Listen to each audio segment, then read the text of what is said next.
스데반은 지금 공회 앞에서 신문과 재판을 받는 중에 있습니다. 대제사장에게 이것이 사실이냐? 라는 질문을 받게 되고 그 질문에 대해서 그렇다 아니면 아니다 이렇게 반론을 제기하지도 않고 또 스데반을 고발한 사람들과 맞서서 스스로를 변호하지도 않습니다.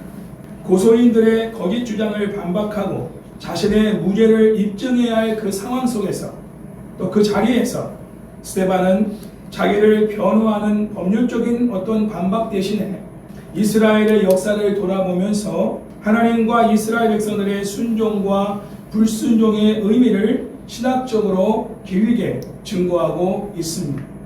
1절부터 53절까지의 이 긴 설교는 사도행전에서 가장 긴 설교라고 말할 수 있는 스데반의 설교인 것이죠. 스데반은 이스라엘 역사를 통하여 하나님께서 이스라엘 백성들의 구원자 역할을 감당하도록 사람들을 불러 쓰셨으나 유대인들이 그들을 거절했고 하나님에 의해서 주어진 율법조차도 그들은 불순종하였다라고 스데반은 증거하고 있습니다. 그리고 오늘은 아브라함을 하나님께서 부르시는 이 장면에 대해서 말씀을 증거하도록 하겠습니다.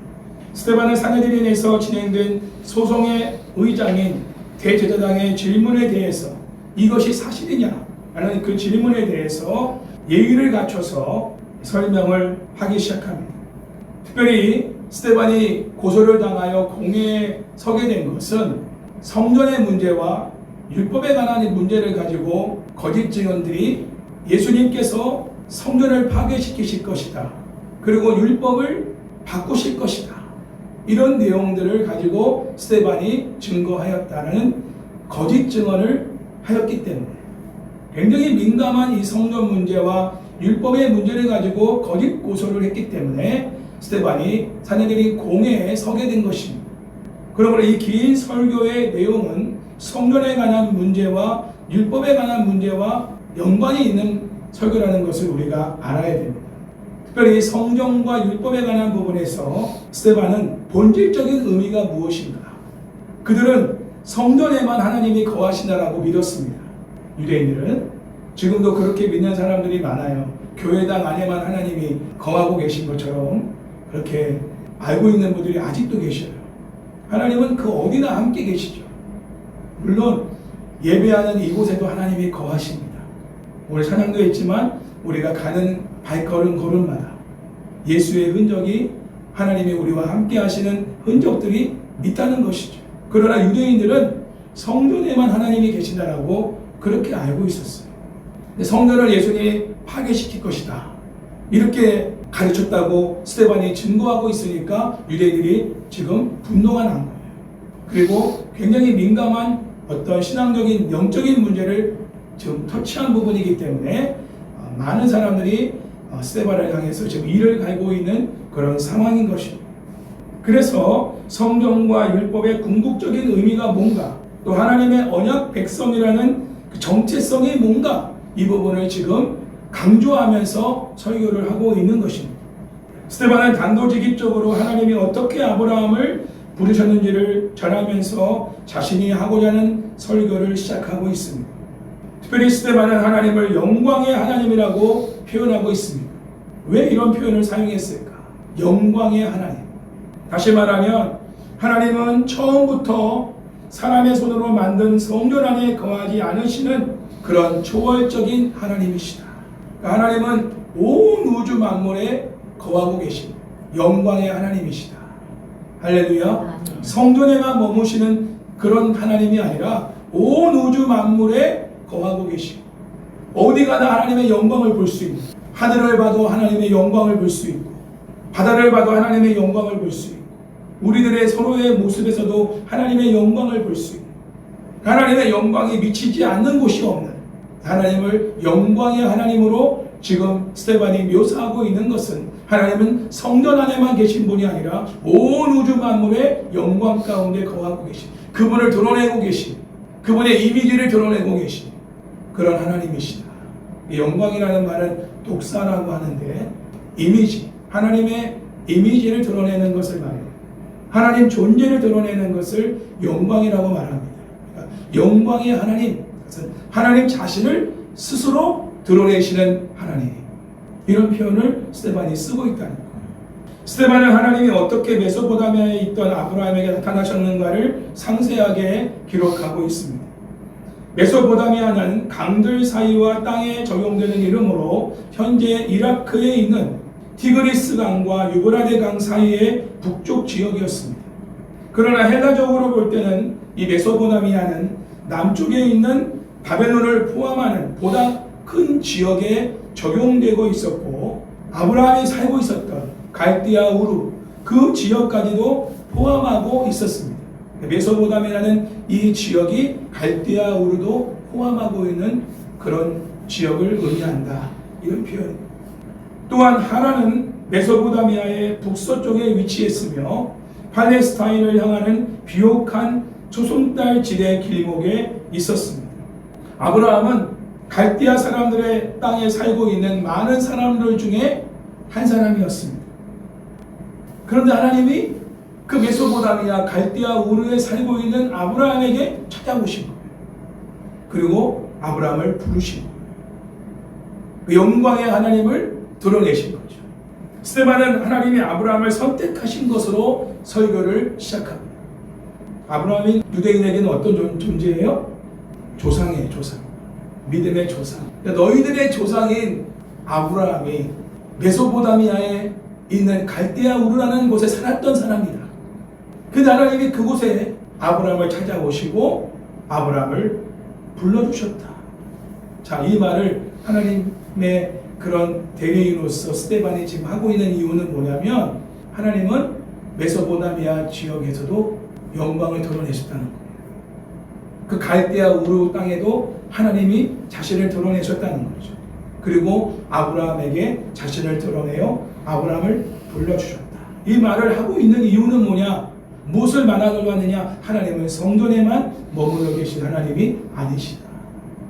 아브라함을 부르실 때도 하나님은 아브라함이 갈대아 우르에 살고 있었지만 그곳에서 하나님의 영광의 하나님을 드러내시고 임재하셔서 아브라함을 불러주신 하나님이시다. 이 부분을 지금 노골적으로 아브라함의 부르심에 관한 부분을 이야기하면서 하나님은 성전에만 머물러 계신 하나님이 아니라고 하는 유대인들의 잘못된 그 생각을 지금 깨뜨리고 있는 발언을 하고 있는 것입니다.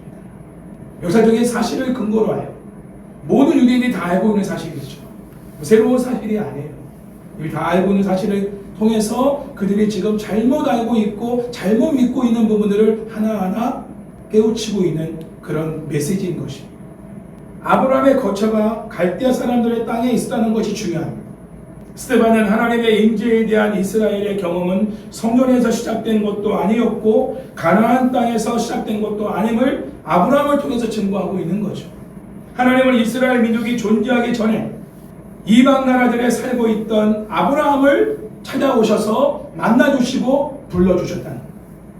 아브라함은 하나님의 지시를 따라 갈대아 사람들의 땅을 떠나 하란으로 갔고 그런 후에 최종적으로 가나안 땅으로 갔다는 것입니다. 3절과 4절 말씀을 다 함께 읽겠습니다. 시작. 이르시되 내 고향과 친척을 떠나 내가 내게 보일 땅으로 가라 하시니 아브라함이 갈대아 사람의 땅을 떠나 하란에 거하다가 그의 아버지가 죽음에 하나님이 그를 거기서 너희 지금 사는 이 땅으로 옮기셨느니라. 자, 여기서 스데반이 증거한 내용은 창세기 12장 1절에 기록되어 있으며 창세기 말씀에 의하면 하나님의 부르심은 하란에서 이루어졌음을 알 수 있습니다. 창세기 12장 1절의 내용의 배경은 하란에서 하나님이 부르신 내용을 기록하고 있어요. 그러나 창세기 15장 7절과 느헤미야 9장 7절로 볼 때 하나님은 아브라함을 갈대아 우르 밖으로 부르신 것이 분명하기 때문에 하나님의 부르심이 그에게 임한 것은 그가 하란에 살기 전에 부름을 받았다는 사실을 알 수가 있습니다. 누가가 실수로 잘못 기록하고 있는 것이 아니라 하나님이 아브라함에게 갈대아 우르에서 주신 메시지와 하란에서 주신 메시지가 동일하다는 사실을 지금 누가는 말하고자 하는 거예요. 하란에서도 하나님은 아브라함을 부르셨지만 그 전에 갈대아 우르에서 또한 불러주셨다는 사실이죠. 제일 먼저 하나님이 아브라함을 찾아오신 곳은 어디예요? 아브라함의 거처인 갈대아 우르인 것입니다. 거기서 떠나서 이제 정착한 곳이 하란이죠. 하란에서도 아브라함을 찾아오셔서 또 지시하는 땅으로 가라고 또 하나님이 또 명령을 내리시죠. 두 번의 부르심과 명령이 있었던 것입니다. 아브라함은 하나님의 부르심에 순종하여 그의 고향과 친척을 떠났습니다. 처음에 아브라함은 그의 가족들과 하란에 정착했습니다. 실제로 이 시기에 아브라함은 아마도 하란을 떠나지 않으려는 그의 아버지와 또 그 아버지의 통계를 받고 있었을 것입니다. 창세기 11장 26절과 33절에 의하면 아브라함이 태어났을 때 아브라함의 아버지가 누구죠? 데라입니다. 이 데라의 나이가 70세였습니다. 데라가 70세에 낳은 아들이 아브라함이에요. 데라는 하란에서 205세의 나이에 죽었다라고 창세기 11장 26절과 32절에 기록하고 있습니다. 그리고 창세기 12장 4절에서 아브라함은 하란을 떠날 때 75세였습니다. 창세기 12장 4절은 스데반이 주장한 아브라함이 아버지 데라가 죽은 후가 아닌 데라가 145세였을 때, 곧 아브라함이 75세 때 하란을 떠났다는 것을 증거하고 있습니다. 창세기 12장 4절입니다. 그러나 스데반은 유대인들의 전승에 의해서 데라가 205세에 죽은 후에 아브라함이 하란을 떠나 유대인들이 지금 거하는 이 약속의 땅으로 옮겼다라고 증거하고 있다는 거예요. 성경 창세기에는 데라가 205세에 하란에서 죽었으니까 아브라함이 75세의 나이에 하란을 떠났다고 한다면 데라가 죽기 전에 떠난 거예요. 145세 떠난 겁니다. 그러나 유대인들의 전승에 의하면 아브라함이 언제 떠났냐 하란을 아버지가 돌아가신 이후에 떠났다라는 전승이 있다는 거예요. 그래서 이 부분은 좀 성경학자들이 많은 논란이 있는 부분이지만 성경에 기록된 대로 그리고 유대인의 전승까지도 같이 지금 스데반은 말하고 있는 것입니다. 스데반이 아브라함의 행선지가 지금 유대인들이 거하는 이 땅이라고 증거한 것은 아브라함을 향한 하나님의 약속이 이제 그 후손들이 거하고 있는 지금 이 땅에서 성취되었다는 것을 증거하고 있는 것입니다. 스데반은 이스라엘이 하나님의 민족으로 생겨나게 된 과정이 처음부터 하나님의 뜻과 역사로 이루어졌음을 증거하고 있습니다. 스데반은 아브라함이 직접 이주한 것이 아니라 하나님이 그를 옮기셨다라고 증거하고 있다. 여러분, 우리에게도 개인적으로 적용할 필요가 있습니다. 우리가 스스로 이사를 간 것처럼 느껴지지만 그러나 하나님께서 우리를 옮기신 것이다. 할렐루야. 나중에 보면 알아요. 왜 옮기셨는가? 왜 우리가 이곳으로 와야 하는가? 왜 갑자기 굴이 아닌 갈매동으로 우리를 옮기셨는가? 하나님의 뜻에 순종하고 우리는 여기까지 온 것이기 때문에 우리가 능동적으로 의도적으로 이곳에 온 게 아니에요. 수동적으로 하나님의 의도에 의해서 이끄심에 의해서 여기까지 오게 된 것이죠. 아브라함도 마찬가지. 그래서 하나님의 부르심에는 후회하심이 없는 거예요. 왜? 하나님이 부르시고 우리를 이끄시고 인도하시는 부분은 반드시 성취가 되거든요. 그 약속이 반드시 이루어지거든요. 할렐루야. 우리에게 중요한 건 뭐예요? 순종이에요. 그 약속을 믿고 뚜벅뚜벅 순종하고 그 발걸음을 향하여 하나님이 지시하는 곳으로 나아가는 거예요. 그게 우리가 할 일이고 약속을 이루시는 것은 하나님의 몫인 거예요. 그러나 순종하지 않은 자에게는 그 약속이 나에게 또 내 후손에게 이루어질 수가 없는 것이죠. 자, 5절 말씀을 읽겠습니다. 그러나 시작. 그러나 여기서 발붙일 만한 땅도 유업으로 주지 아니하시고 다만 이 땅을 아직 자식도 없는 그와 그의 후손에게 소유로 주신다고 약속하셨습니다. 아멘. 스데반은 신명기 2장 5절 말씀을 인용하고 있습니다. 아브라함 자신은 그 땅에 발붙일 만한 땅도 유업으로 받지 못하였다라고 스데반은 증거합니다. 하나님은 아브라함에게 발붙일 만한 땅도 유업으로 주시지 않았어요. 자기 소유의 땅이 없다는 거예요. 약속의 땅으로 받았지만 그 약속의 땅에 발붙일 만한 땅도 주시지 않았다는 거예요. 그때까지 아브라함에게는 아들도 없었어요.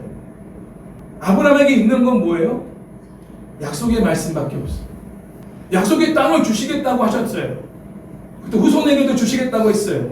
그런데 땅도 없지 후손도 없어. 약속만 있는 거예요.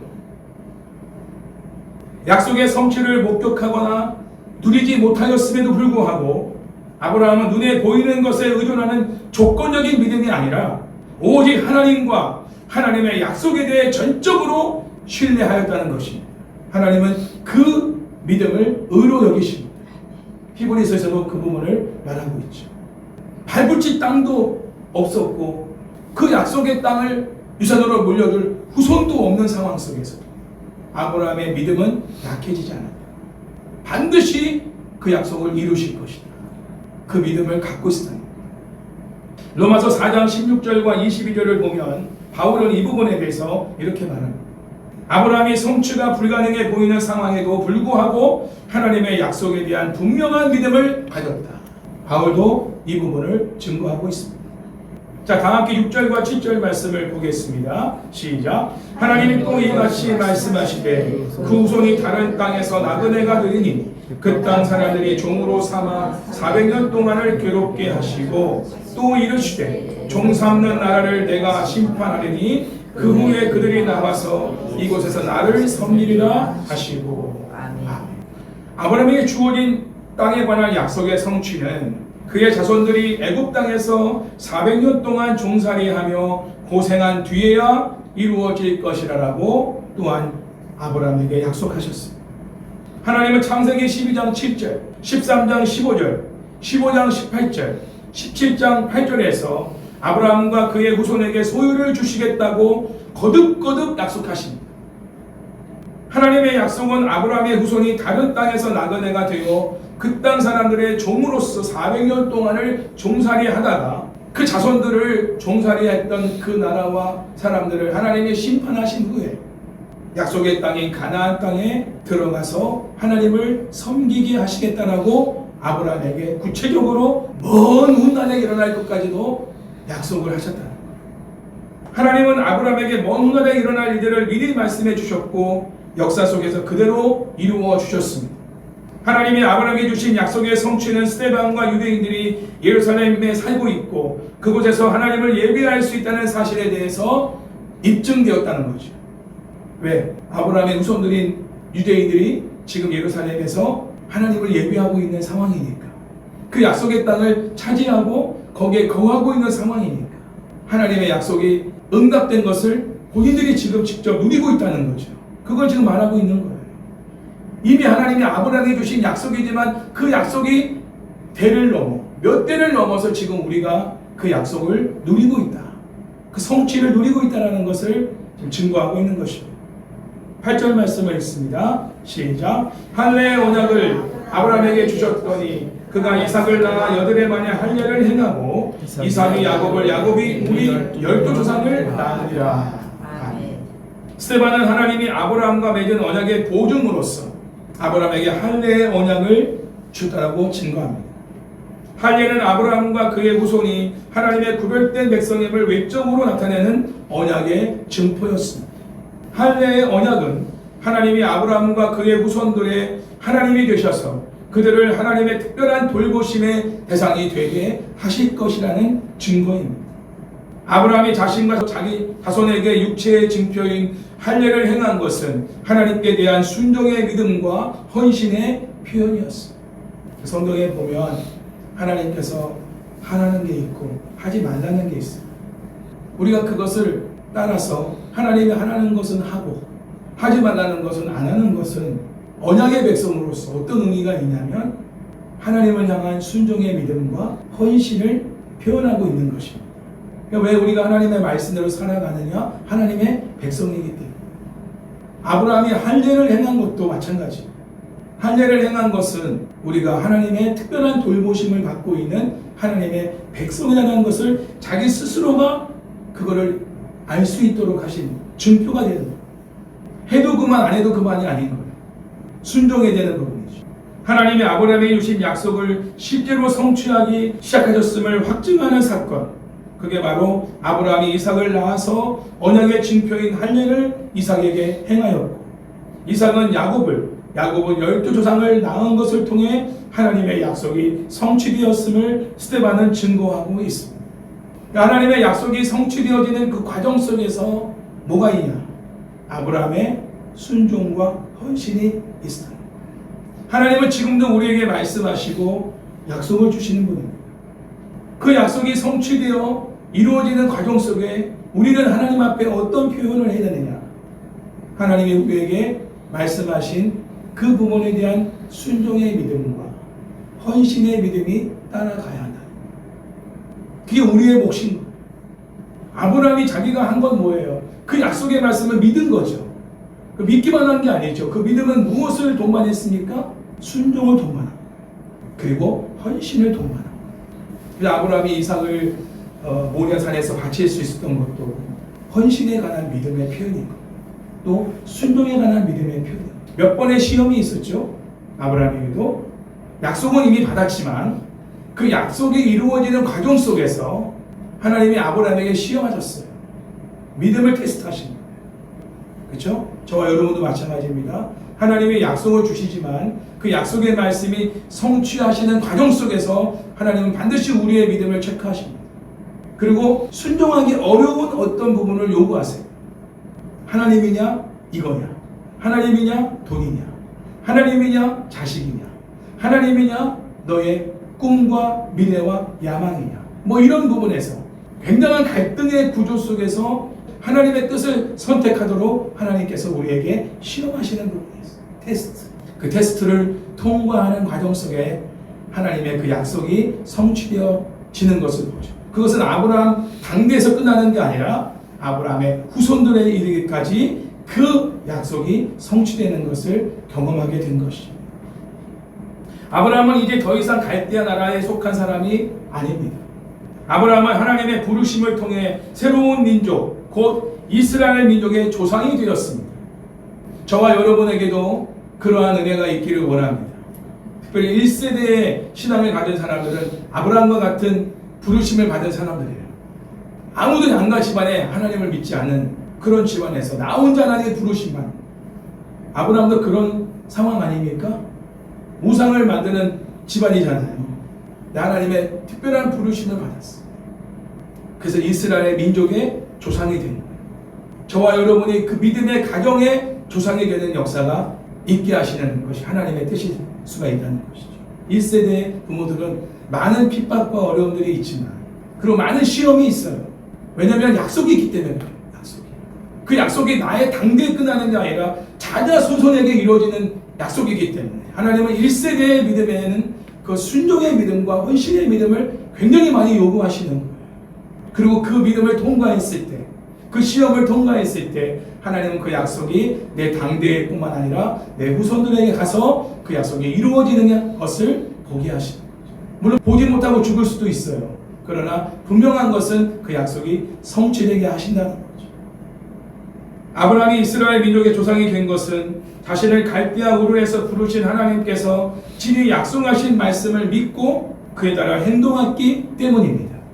우리를 부르신 하나님께서 우리에게도 아브라함과 같은 순종의 믿음을 선물로 주셔서 하나님께서 우리에게 약속하신 말씀이 우리와 우리의 후손들 가운데서 반드시 성취될 것을 믿고 따라 행하며 살아가시기를 주의 이름으로 축원합니다. 아멘.